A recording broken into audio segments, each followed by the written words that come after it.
Añoranzas de electricistas, de Víctor Manuel Sánchez. La historia de los electricistas nos permite encontrar una trayectoria política de su presente.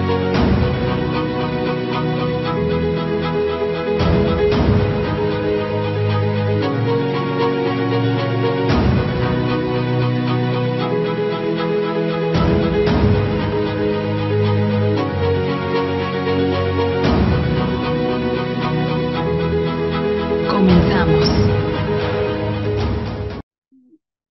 Bueno, en marzo ya y en otro lunes, pues estamos en otra añoranza de electricistas, transmitida por Radio ESME para todos ustedes en las ondas hercianas o cibernéticas. Les hace llegar a través, como dicen ahora, de estas plataformas. No sé si son plataformas, nubes, pero es YouTube y Facebook.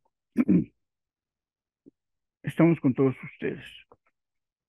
Y les agradecemos su presencia, les agradecemos que difundan, que la repartan. Y empezamos a leer un documento que es el pacto de la Casa del Obrero Mundial con las fuerzas de Carranza en 1915. El eje central, y esto es lo que quisiera que se entienda claramente, es que Carranza reprime a los obreros de toda la capital en 1916. Carranza firma este pacto que ya leímos la primera parte, eh, logrando que los obreros de la capital pertenecientes a la Casa del Obrero Mundial, y es febrero de 1915, logren convencerlos de atacar a sus enemigos de Carranza. Les convencen, les cuentan que ellos son los verdaderos revolucionarios y que la reacción, los malos, los traidores a la patria, los salvajes, son tanto Villa como Zapata.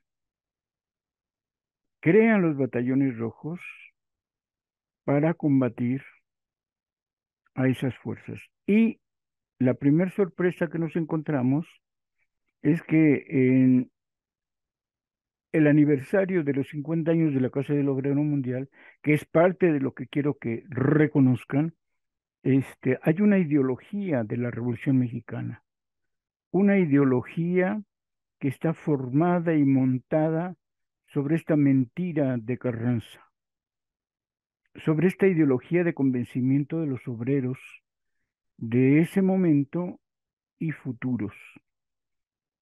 Le van a llamar el Gran Pacto de la Clase Obrera con el Estado, aunque es un Estado que todavía no se terminaba de formar.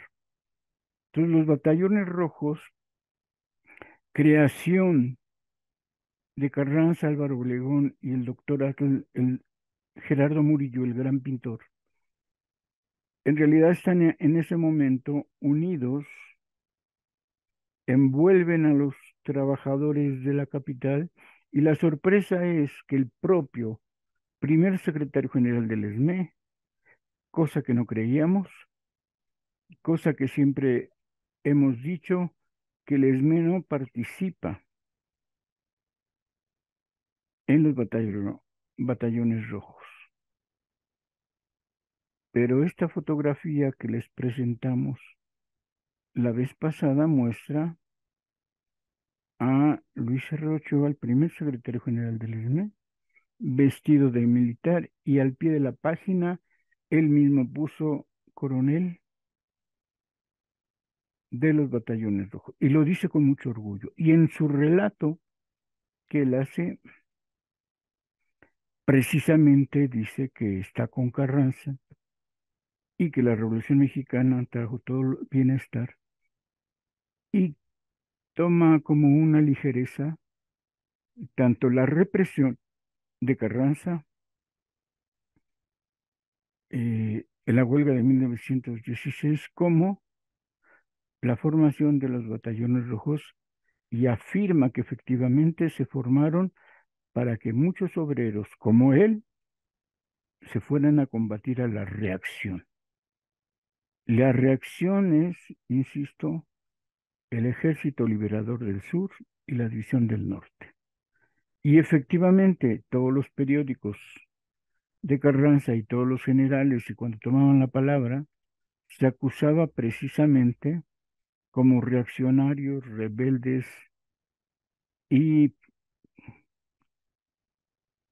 militares de la porrealea, bandidos, violadores, a las dos fuerzas que se oponían a Carranza, tanto a Villa como a Zapata. Los combaten.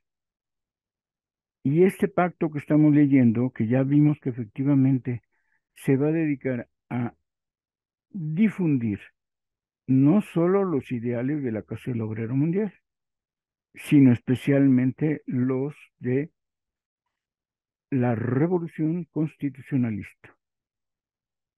Van a difundir las premisas y pautas de la Revolución de Carranza, de los constitucionalistas.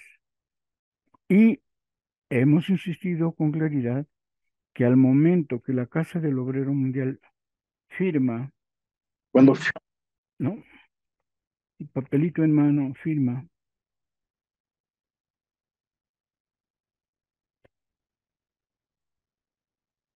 el pacto de la Casa del Obrero Mundial con Carranza, el anarquismo muere.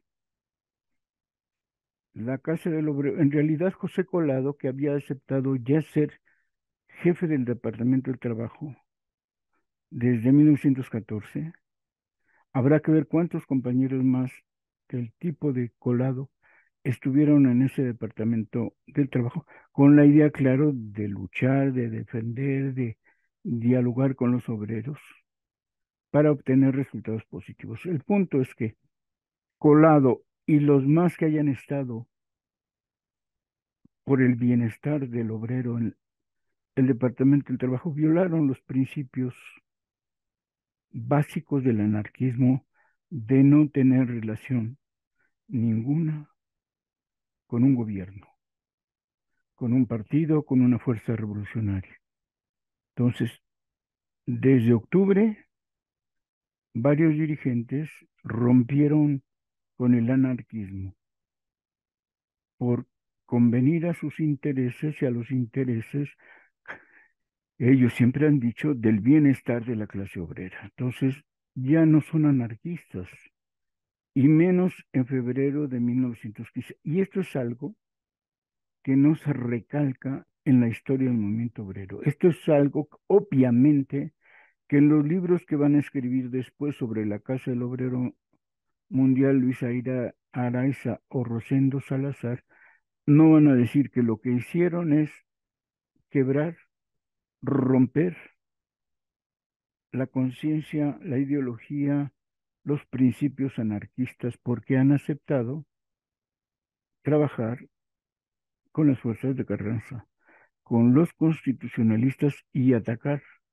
con precisión, como reacción y bandidos, a villistas y zapatistas. Y en el discurso, perdón, en el artículo que vimos de donde descubrimos que hay una foto como militar, como oficial de los batallones rojos de Luis Ochoa, queda claro que él mismo dice que sí, que lucharon para combatir la reacción porque les querían quitar todos los derechos que tenían. Y es curioso,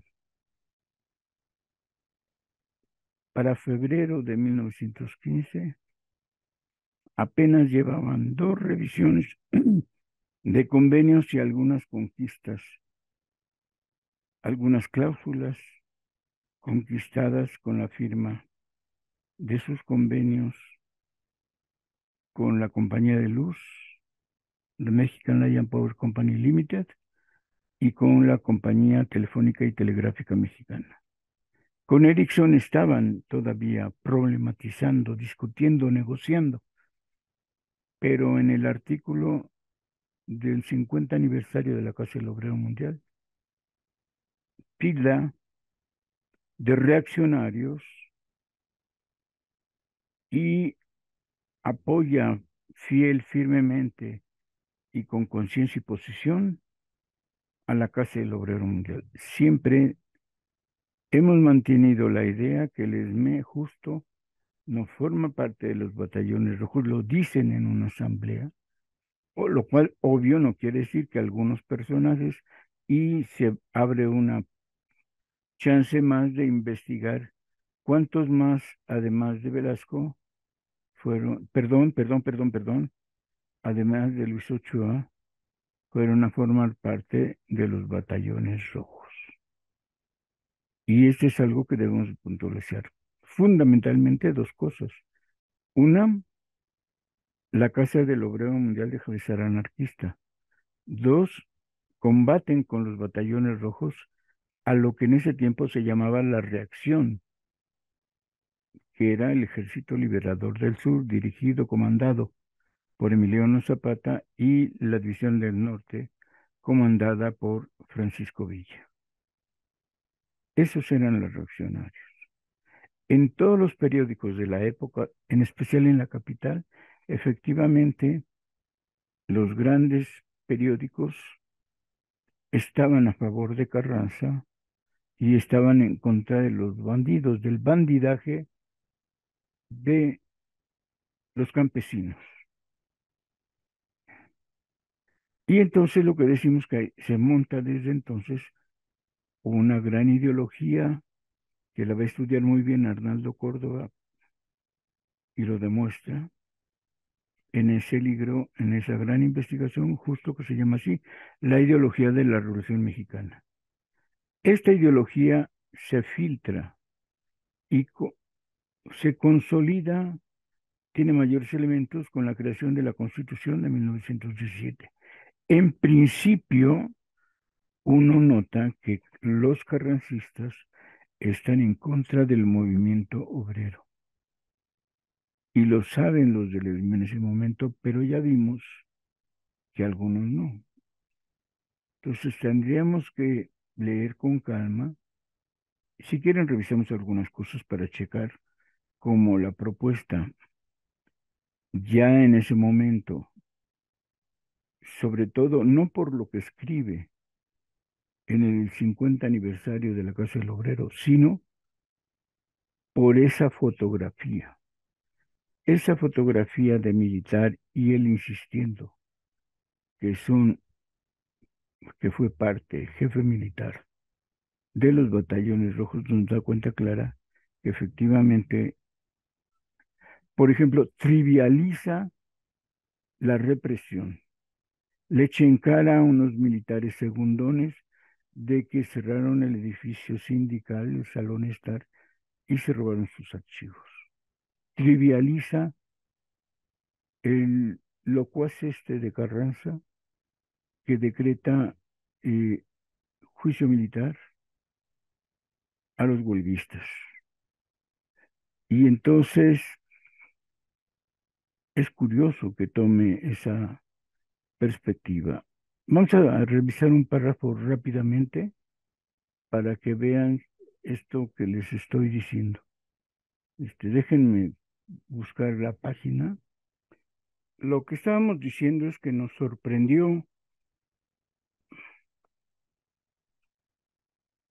de algo extraño. No está escrito en ninguna acta de las asambleas de 1915.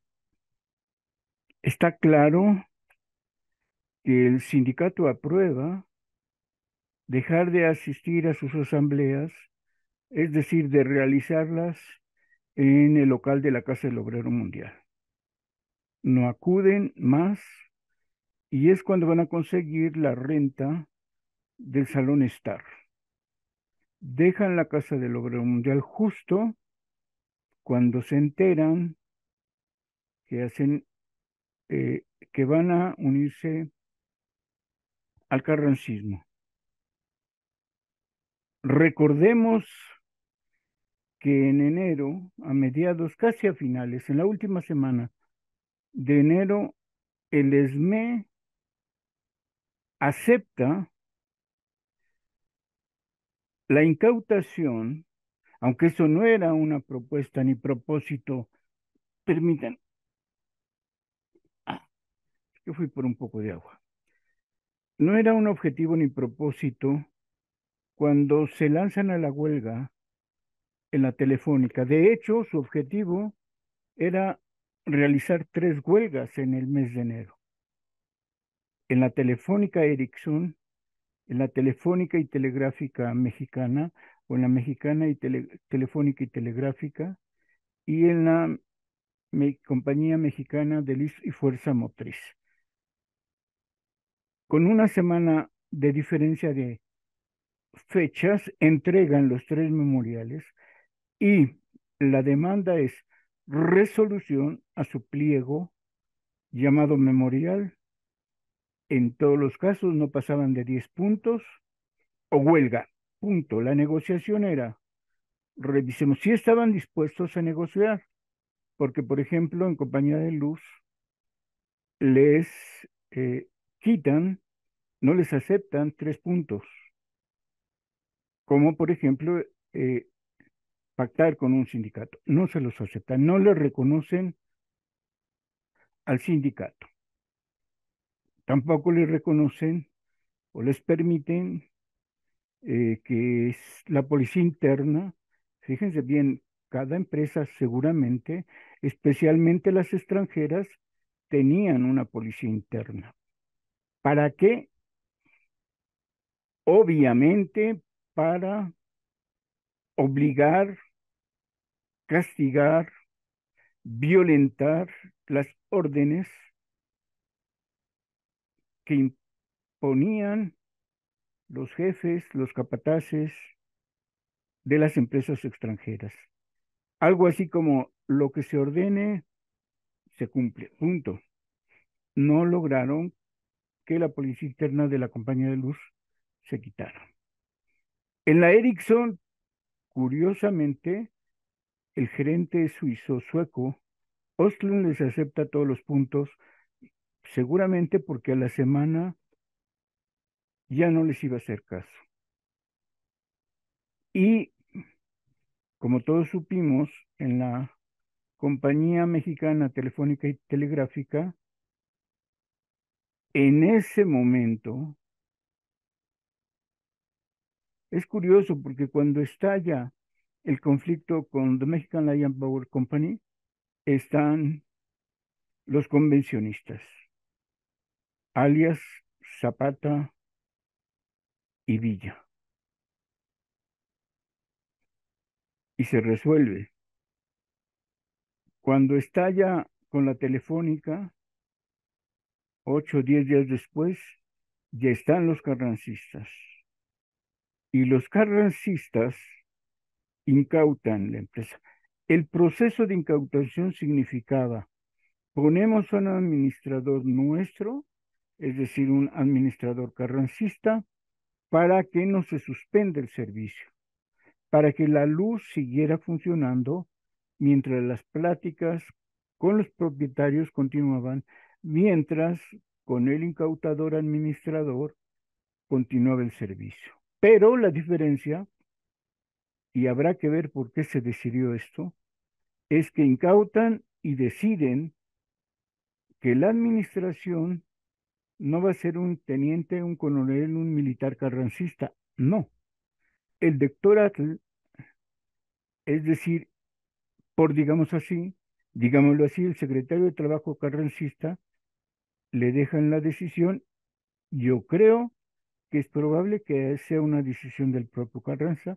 Supongo yo más segura mi hipótesis, que le dice tú toma la decisión y el doctor Atl decide incautar y entregarle la administración al sindicato.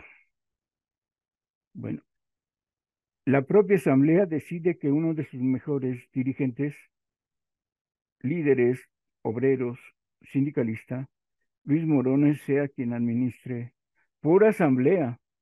Y recuerden una cosa, muchos historiadores, incluyendo muchos que dicen reconocer la historia del sindicato, incluso ya para esas épocas que estamos hablando, que era muy reconocido en tiempos revolucionarios, a los 15 años, a los 20 años, en el 62 ya no saben que Morones es obrero y representante y gerente por órdenes de la Asamblea de la Telefónica. Cuando se festejan los 50 años de la CROM, se menciona aparte a Morones. No se le reconoce, no, saben de la historia y olvidan que Morones fue miembro activo del ESME y en ese momento trabajador telefonista. Pero bueno, los del ESME aceptan administrar la telefónica, pero saben que es un conflicto y no reconoce ninguna dádiva, ningún pacto, ningún convenio con los carrancistas. Algo así como ellos decidieron incautar y punto. No es una particularidad especial, no es una negociación, pero administra Morones, propuesto por la Asamblea. Es decir, a la semana siguiente, cuando los de la Casa del Obrero Mundial se van a hacer carrancistas, muy su asunto. El ESME ha mantenido su autonomía, su diferencia con acuerdos con las fuerzas políticas, a diferencia de la Casa del Obrero. Eso se maneja en la Asamblea. Por eso se salen de seguir convocando asambleas en los locales de la Casa del Obrero Mundial. Es decir, saben la diferencia.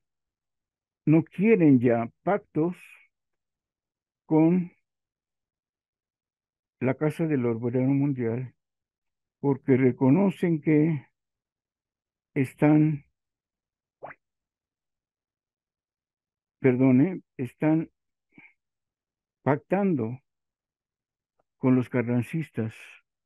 Ellos no quieren saber nada de estos líos de política y de alianzas con alguna fuerza de esa época. Entonces, dejan de asistir a los locales de la Casa del Obrero, consiguen el Salón Star, que desde ahí para siempre, bueno, es siempre de aquella época, que se va a llamar julio-agosto de 1916, y sesionan en la Casa del Obrero Mundial. A un lado, en uno de los costados de la Alameda. Ahí sesionan y tienen su lugar. Al mismo tiempo, ellos reconocen como asamblea, y se conoce eso en la asamblea, que no serán parte de los batallones rojos. Esto significa, con seguridad, que como organización no son ni parte de la Casa del Obrero. Es más, nunca se supo que firmaran y fueran socios de la Casa del Obrero, pero sí eran una organización que sesionaba en la Casa del Obrero Mundial. El punto es, saben que los de la casa han pactado y punto. Es su boleto, allá ellos, y ellos no son carrancistas. El ESME como organización no va a ir a formar parte de los batallones rojos. En el caso de tranviarios, por ejemplo, en las actas, en una de las sesiones se entiende que aparentemente muchos tranviarios se fueron a formar batallones rojos. Pero también sale la información que cuando salen a irse a los batallones rojos, muchos, bueno, se llevaron como 15, 20 trollers, se llamaban, de esos, eh, no sé si llamarme balas, instrumentos, bueno, los conectores de techo a las alambres de luz.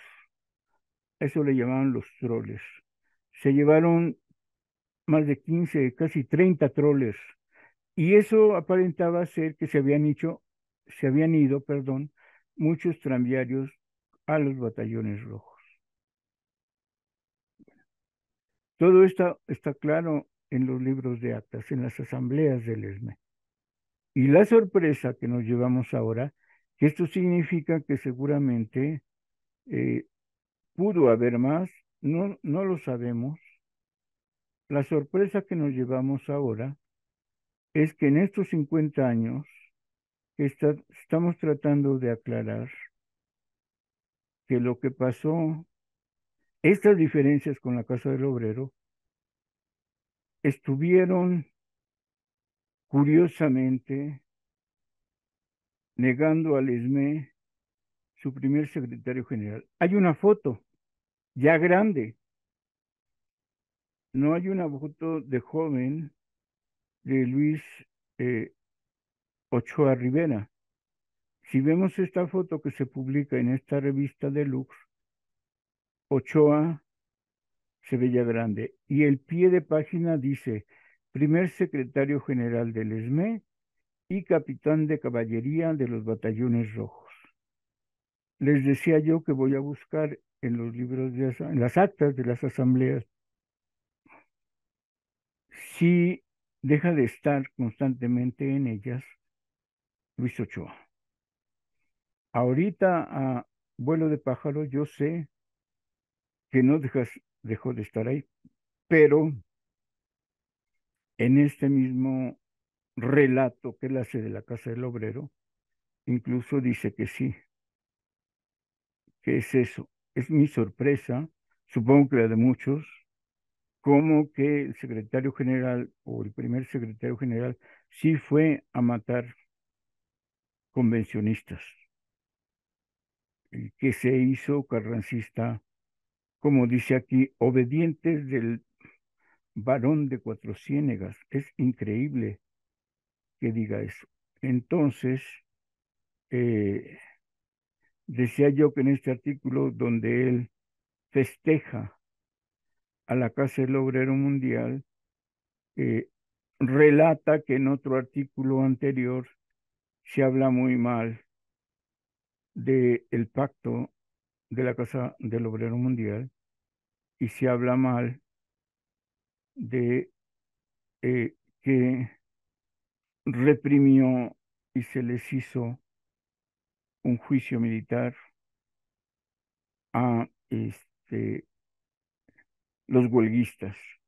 Pero él le achaca al gobernador del Distrito Federal, aquí lo dice, y también que mandó cerrar, bueno, el gobernador del Distrito Federal despojó el edificio sindical del Cine Star, del Salón Star, y que todos los archivos del ESME fueron llevados al Palacio Municipal. Y además agrega que los esbirros hermanos Mascorro, enemigos, fueron sus enemigos jurados por haberles, que habían puesto y porque habían atrapado a Ernesto Velasco, ¿no? Él dice que lo que relató, lo que hizo Carranza fueron unos de tantos arrebatos y eso me impresiona que no le dé claridad y el supuesto eh, pues golpe militar a Carranza. Entonces la sorpresa fue esto. Es muy probable que de manera individual muchos compañeros efectivamente hayan sido parte de la Casa del Obrero Mundial, ¿de acuerdo? Pero como organización no lo fue. Y la sorpresa es esta foto ya de Luis Ochoa grande, como dicen ahora, de la tercera edad, aceptando que fue coronel de caballería de los batallones rojos.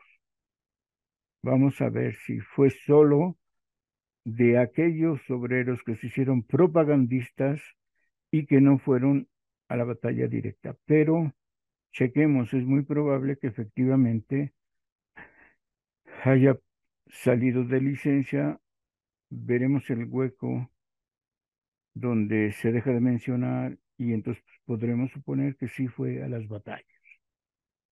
Pero es una sorpresa. Y han de haber existido dos, tres compañeros que aceptaron ir a combatir a los convencionistas, es decir, a las fuerzas de Villa y Zapata. Veremos, pues. Y vamos a continuar leyendo el pacto de la Casa del Obrero Mundial para checar cómo vamos. Pero, entonces ya queda claro este asunto. Ochoa sí fue, porque él mismo lo dice, no menciona el momento, cómo, en qué batallas participó, pero le da mucho orgullo, ya de grande, ya mayor, como vemos en la foto, decir yo formé parte de los batallones rojos, no el ESME.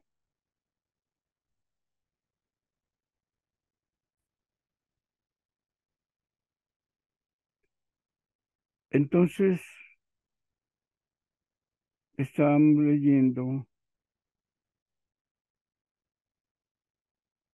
el,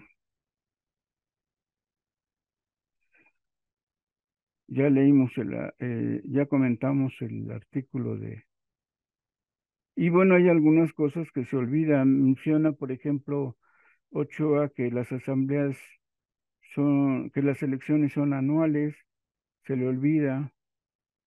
A veces es necesario cuando entrevistas a alguna persona con edad que tú sí tengas claro el momento histórico cuando no, cuando ellos escriben, pues quizá los de redacción debieron aclarar algo, no lo hicieron porque seguramente también desconocen el proceso histórico que vive su sindicato. En una réplica previa que llama la atención Luis Ochoa en su artículo, dice que algo mal se escribió en el mes anterior, pero no es cierto. Lo que pasó es que LG, que yo digo que es Luciano Galicia, da una cuenta más congruente, conocida de la historia de la Casa del Obrero Mundial, donde reconoce que la Casa del Obrero Mundial, por pactar con Carranza, deja de ser anarquista. No precisa del todo la historia del ESME y es una lástima que en general a los 15, 20 años de la historia del ESME, la propia revista no sabe concretamente qué ha sucedido con el sindicato y se equivocan en sus menciones que hacen de aquella época. Eh, y bueno, ya hemos relatado que todos los procesos, finalmente es cierto, las fuerzas carrancistas o constitucionalistas ganan la revolución armada y sí son los que van a fijar la propuesta de país que se va a tener. Pero reconocemos nosotros que, por ejemplo, la convocatoria de la Convención de Aguascalientes, que iban todas las Fuerzas Armadas, todos los ejércitos, Carranza la traiciona. Había estado de acuerdo que se reunieran todas las fuerzas y que lo que acordaran se iba a cumplir. Y el primero que huye de ahí es las fuerzas carrancistas y traicionan el primer acuerdo de resolver entre todos una solución viable para el país. En fin, ya leímos parte de este convenio, de este pacto de la Casa del Obrero Mundial, que es súper reconocida, y aquí está llamado Documento de Adhesión al Gobierno Constitucionalista, suscrito por la Casa del Obrero Mundial. Este título es claro. Se adhiere la Casa del Obrero a, fíjense, gobierno constitucionalista. Y lo hacen en Veracruz. ¿Por qué? Porque Carranza se ha ido y ha dicho que la capital tradicional en el Distrito Federal ya no es la capital y lo hacen en Jalapa, Veracruz. En fin, el punto número uno, el gobierno constitucionalista va a decretar leyes para los trabajadores. Y efectivamente sabemos que se dictó la primera reparto de tierras en enero del 16. En Veracruz, su yerno de Carranza va a sacar una primera ley del trabajo, de tarea, quien es el yerno de Carranza. Los obreros dicen que, los obreros de la Casa Mundial en el punto 2, que para acelerar el triunfo de la Revolución Constitucionalista van a intensificar los ideales, van a resolver que colaboran de una manera efectiva y práctica por el triunfo de la revolución, tomando las armas, sea para guarnecer las poblaciones o para combatir a la reacción. La reacción, insisto, son los convencionistas y en forma militar son las fuerzas de la División del Norte y del Ejército Liberador del Sur. Para llevar estas disposiciones en las cláusulas, eh, se va a hacer que haya un contrato de trabajo donde se resuelvan las reclamaciones de los obreros. Cuarto, en las poblaciones tomadas por el ejército se van a organizar las fuerzas obreras con el comandante militar de la plaza. Y cuando se vayan a desocupar poblaciones, entonces todos se van a ir con el ejército constitucionalista, con su comandante militar y van a ser resguardados.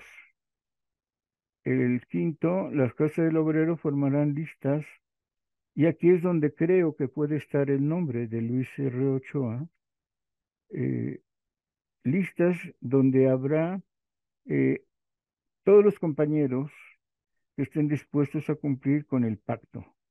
Las listas serán enviadas a la jefatura del ejército constitucionalista para que sepan cuántos obreros están dispuestos a tomar las armas.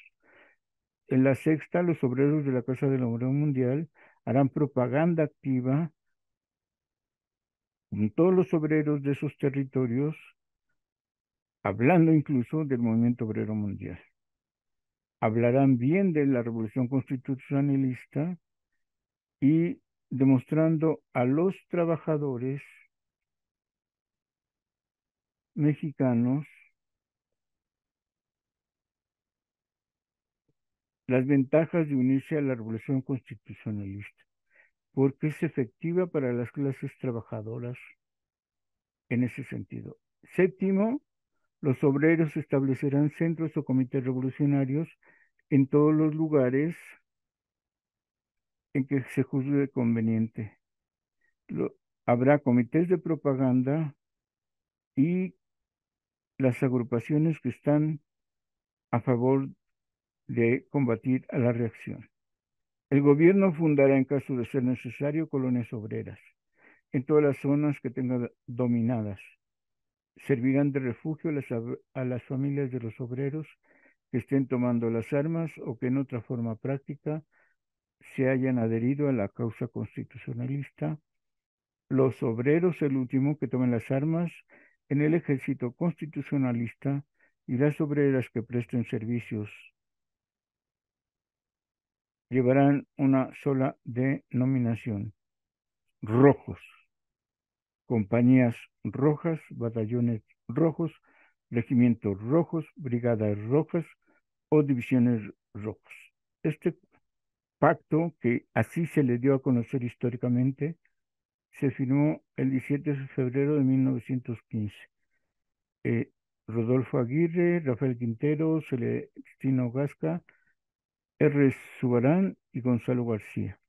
Arriba, en el primer párrafo, había más nombres y después el siguiente documento que precisa el de, el de este día del 17 de febrero, precisa en marzo 18 cómo será el asunto formal. El gran número de labores urgentes a que el gobierno necesita dedicarse exige, dice, imperiosamente la simplificación en las tareas que a cada individuo o grupo estén encomendadas. En esa virtud y llegando el momento de que los obreros presten su contingente de conformidad con el acuerdo celebrado el 17 de febrero de este año, deben procurar por ellos mismos salvar las dificultades que con ese objeto puedan presentarse y sin apegarse demasiado a cuestiones de forma impropias de las actuales circunstancias. Es decir, organicen sus batallones, pasen la lista de cada uno y digan si unos serán de propaganda y otras de formales militares para combatir a la reacción. Dice aquí, sería de desearse que los obreros concentrados actualmente en la ciudad de Orizaba enviaran inmediatamente las listas de todos los que estén dispuestos a tomar las armas contra la reacción, de acuerdo con lo dispuesto en las cláusulas segunda y quinta de aquel convenio citado del 17 de febrero. Envíen las listas al primer jefe del ejército constitucionalista por conducto del teniente coronel Ignacio C. Enríquez, a fin de que el primer jefe pueda dictar los acuerdos con respecto al número de obreros que deben incorporarse a cada división o cuerpo de ejército y de los que deben guarnecer las poblaciones que estén en poder del gobierno constitucionalista.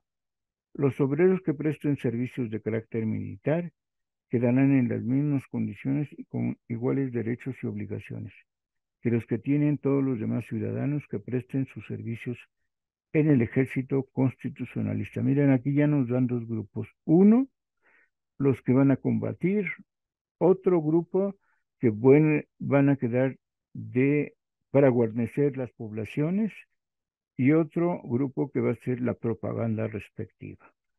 Y casi le están diciendo que ellos se organicen, esos obreros, es decir, los de la Casa del Obrero Mundial, y manden sus listas. Para llevar a cabo lo establecido, obviamente también señala que los militares son militares. O sea, estos batallones rojos o propagandistas rojos son militares y se les va a tratar igual que a todos los militares, de las mismas condiciones y con igualdad de derechos. Bueno, perdón. Para llevar a cabo lo establecido en la cláusula sexta del convenio del 17 de febrero, se establecerá un comité constituido cuando más por 12 obreros, el cual se encargará de organizar el servicio de propaganda con la aprobación de la Secretaría de Gobernación. Los sueldos que deben disfrutar los miembros del comité y demás obreros propagandistas se comunicará a ustedes tan luego haya quedado organizados los obreros que estén dispuestos a tomar las armas y se hayan seleccionado entre los que no las tomen el personal de propaganda.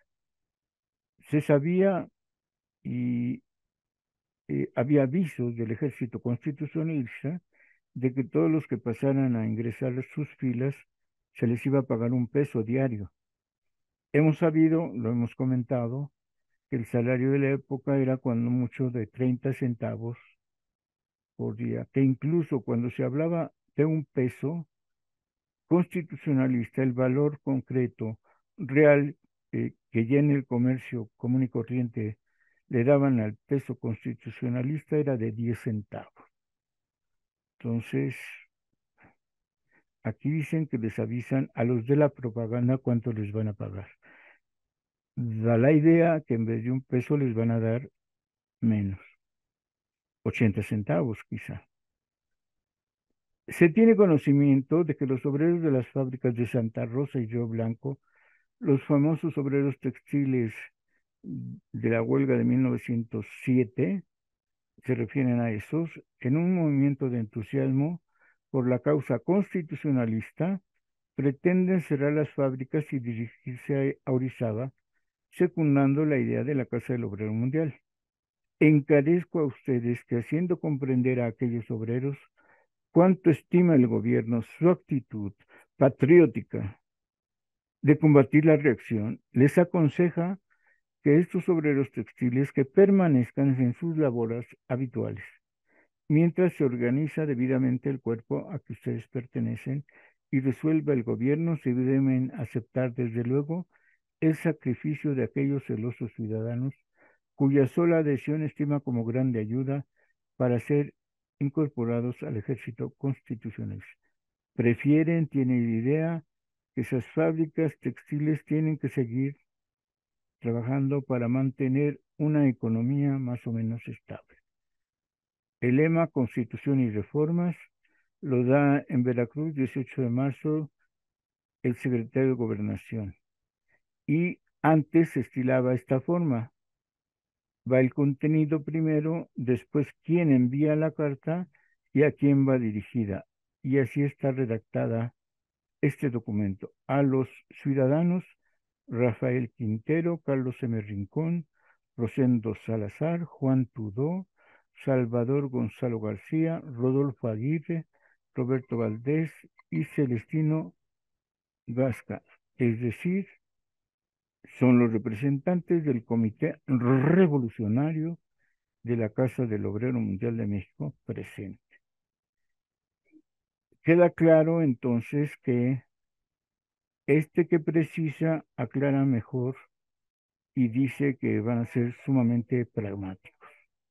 Y repite los nombres declarados confesos de la Casa del Obrero Mundial, que nos queda claro que dejaron de ser anarquistas.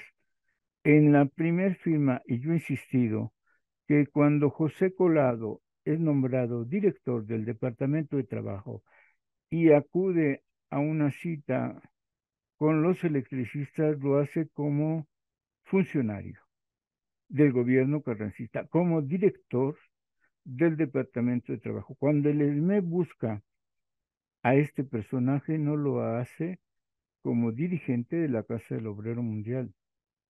Hay que tenerlo presente. Lo hace porque es el jefe del Departamento del Trabajo del gobierno carrancista. No acuden porque seguramente puede ser, pero las sesiones se van a hacer en el Palacio de Minería, que es donde está el Departamento del Trabajo. Pues aquí todavía no piensan en la Casa del Obrero Mundial. Bueno, nada más les voy a leer el siguiente desplegado que salió el 19 de enero de 1916. Estábamos hablando de enero-febrero de 1915 para señalar cómo rompe sus ideales anarquistas la Casa del Obrero al pactar con una fuerza política y revolucionaria o en guerra. Y ya en enero del 16, el periódico El Pueblo, que siempre fue carrancista, publicaba casi todos los decretos, acuerdos y demás. Pablo González publica este manifiesto donde va a señalar los límites, advertir a los obreros qué época se está viviendo ahora. Nada más leo un párrafo porque ya se nos acabó el tiempo. Entonces dice: con fecha de ayer, el siguiente manifiesto lo publicó el señor general don Pablo González, jefe del Cuerpo de Ejército de Oriente. Dice, por supuesto, dirigido a los obreros o a las organizaciones obreras: el gobierno constitucionalista en general y el subscrito general en jefe del Ejército de Oriente en particular han mostrado siempre la más amplia tendencia democrática en sus procedimientos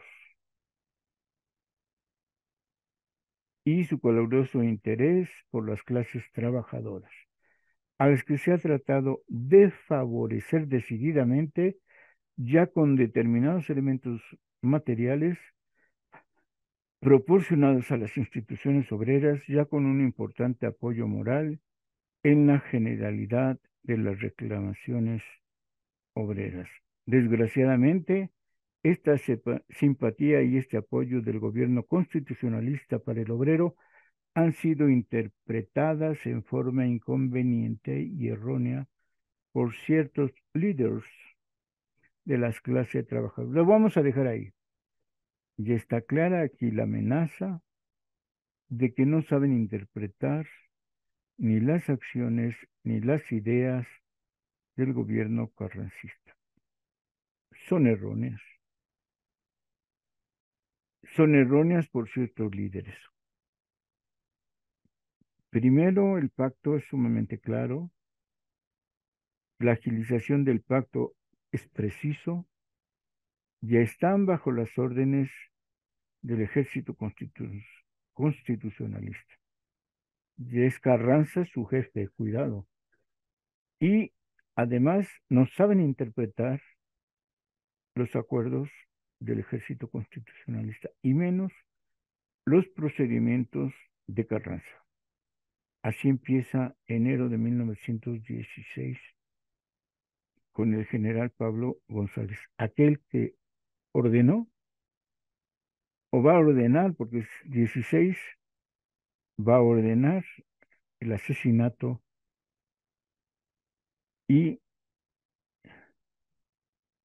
la encerrona cobarde a Emiliano Zapata, Pablo González. Bueno, se me acabó el tiempo, nos vemos en 8 días. Continuamos con este desplegado de Pablo González y además empezaremos a leer dos manifiestos obreros, uno del ESME y otro de la Confederación de Sindicatos Obreros del Distrito Federal, donde muestra con claridad las fuerzas políticas de ese momento y la posición clara de un burgués llamado Venustiano Carranza. Nos vemos hasta el próximo lunes. Será ya en marzo bien entrado, la quincena casi.